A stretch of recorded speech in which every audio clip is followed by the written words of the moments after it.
नमस्कार साथियों, आप सभी लोगों का दोबारा से मैं ट्रेनिंग के अंदर हार्दिक स्वागत करता हूं। जैसा कि इससे पहले हमने वीडियो में सीखा था सीखना क्यों महत्वपूर्ण है और कुछ बेसिक चीज़ें भी हमने जानी थी। और आज का जो हमारा ट्रेनिंग सेशन है उसी में थोड़ा सा आगे का है ना। सेकंड पार्ट पे आज हम बात करेंगे। सो आप लोग बने रहिएगा और फिजिकली एंड मेंटली प्रेजेंट होकर सुनना समझना, क्योंकि डेफिनेटली मैं आपसे कमिटमेंट करता हूं कि अगर आपने इस जानकारी को सुना समझा, अगर इस ट्रेनिंग में आपने कुछ महत्वपूर्ण बातों को सीख भी लिया, तो ये बातें को अगर आप इम्प्लीमेंट करोगे तो आपकी ज़िंदगी में बहुत आगे तक आपको ले जाएंगी, है ना। सो बने रहिएगा। तो पिछली बार हमने कुछ यहाँ तक ये बातें जानी थी।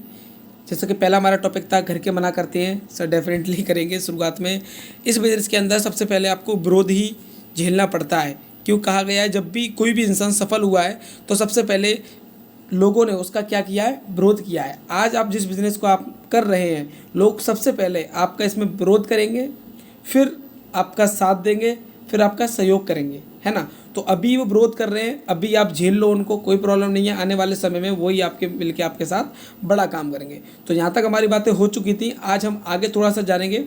हमने यहाँ पर क्या है, कुछ 3C एंड 4C को यहाँ पर ऐड किया है। जैसे अवॉइड 3C, अवॉइड माने होता है त्यागना।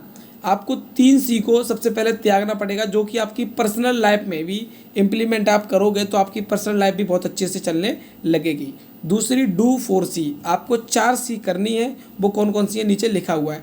तो सबसे पहले हम जानेंगे पहली C के बारे में, नेवर क्रिटिसाइज, यानी कि आलोचना ना करें। एक तरीके से किसी भी व्यक्ति की आप आलोचना ना करें, जैसे बोलते हैं निंदा करना, एक तरीके से बुराई करना, पीठ पीछे चुगली करना, पीठ पीछे शिकायत करना। तो ये सारी चीज़ें क्या है, बेकार की बातें होती हैं। इनमें कुछ नहीं, इसमें सिर्फ और सिर्फ हमारा समय खराब होता है, इसके अलावा कुछ नहीं होता, है ना। अगर आपको कोई प्रॉब्लम है, जिस व्यक्ति से प्रॉब्लम है आप उसके साथ बैठिए। कुछ भी प्रॉब्लम आ रही है आप उसको बताइए ना, क्योंकि उसकी प्रॉब्लम है, उससे आपको प्रॉब्लम हो रही है, तो वो अपनी जो भी जिस कारण आपको उससे प्रॉब्लम हो रही है वो उन सभी गलतियों को सुधारेगा। अगर आप उसकी शिकायत किसी दूसरे से कर रहे हो तो कहीं ना कहीं वो अपने आप को कभी चेंजमेंट ही नहीं कर पाएगा, है ना। तो आपको क्या करना है, यानी कि पहला आपको आलोचना नहीं करनी है। दूसरा नेवर कंप्लेंट, आपको फालतू की बेफिजूल की शिकायतें नहीं करनी है। अगर कोई शिकायत है, बाकी है कि इससे करने से कुछ फ़ायदा है तो कीजिए, वरना मत कीजिए।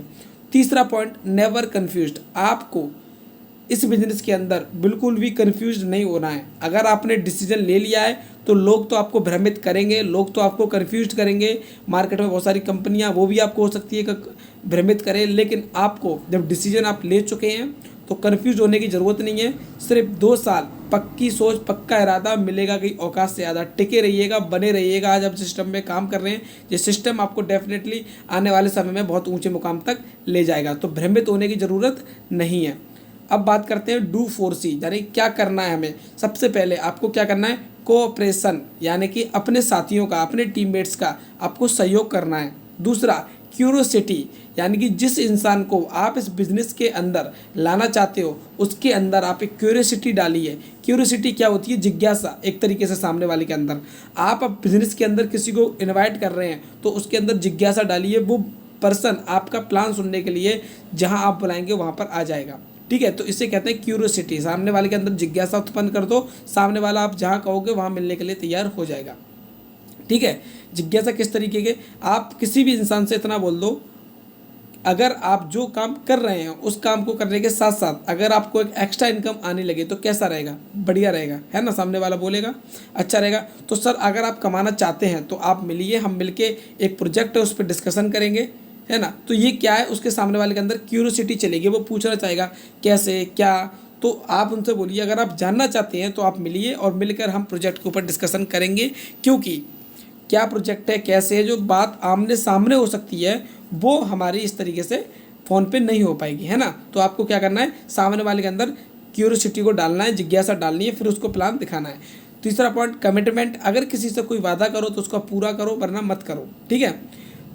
और जो आपका 4 नंबर का है, कनेक्ट विद अपलाइन, हमेशा अपने अपलाइन से कनेक्ट रहो, ठीक है। हमेशा अपने सीनियर से कनेक्ट रहो, कोई भी प्रॉब्लम आती है, क्योंकि upline is the life line कहा जाता है इस बिजनेस के अंदर। Upline is the life line, upline ही आपकी लाइफ लाइन माना जाता है। अगर आप अपलाइन से कनेक्ट नहीं रहेंगे, अपलाइन से बातें नहीं करोगे, कोई भी सहयोग नहीं करोगे, यानी कि कुछ भी बिजनेस में आपको नया करना है, कुछ भी आपको कभी भी एक तरीके से कन्फ्यूज़ हो जाए तो आप अपने सीनियर के साथ बैठ के अपनी काउंसलिंग कराएं, ठीक है। तो हमेशा कनेक्ट रहिए अपने अपलाइन के साथ।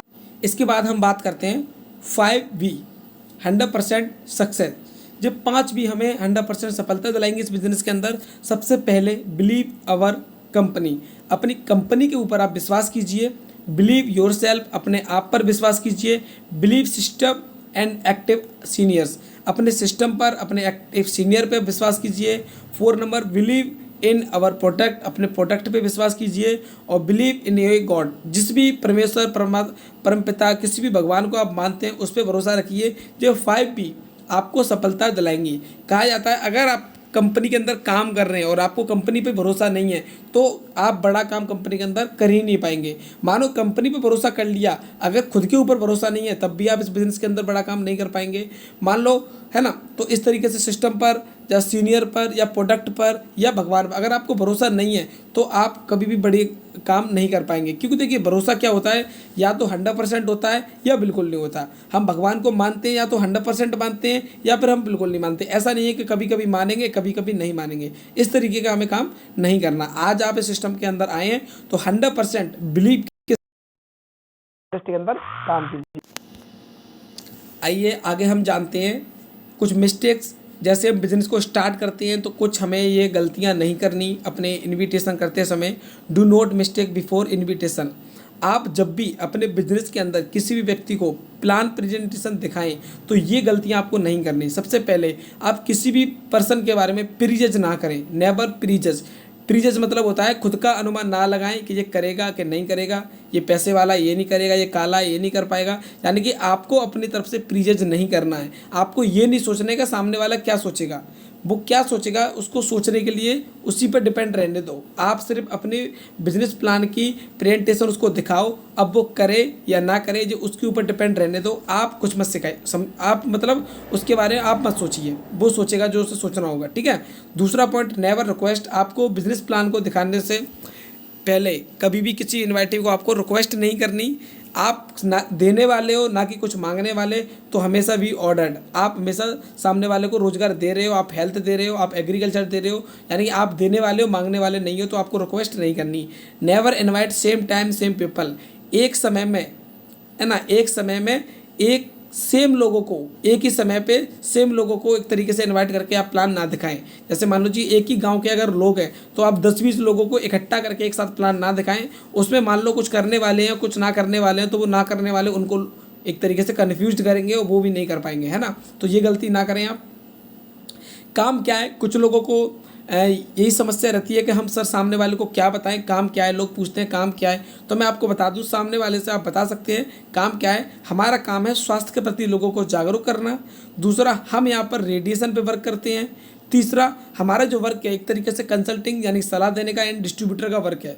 चौथा, TCS वर्क है। आप ये बता सकते हैं अब ये क्या है सर। अगर आप इसके बारे में पूरी तरीके से जानकारी लेना चाहते हैं तो आप मिलिए, हम मिलकर इसके ऊपर डिस्कशन करते हैं और आपको सारी इन्फॉर्मेशन मिलकर बताते हैं। क्योंकि जो चीज़ आपको सामने बैठ के हम समझा सकते हैं वो फ़ोन पे हम आपको नहीं समझा सकते। आप बताइए, ताजमहल को देखकर जो हम अनुभव ले सकते हैं क्या फ़ोन पे उसको बता कर ले सकते हैं? नहीं ना।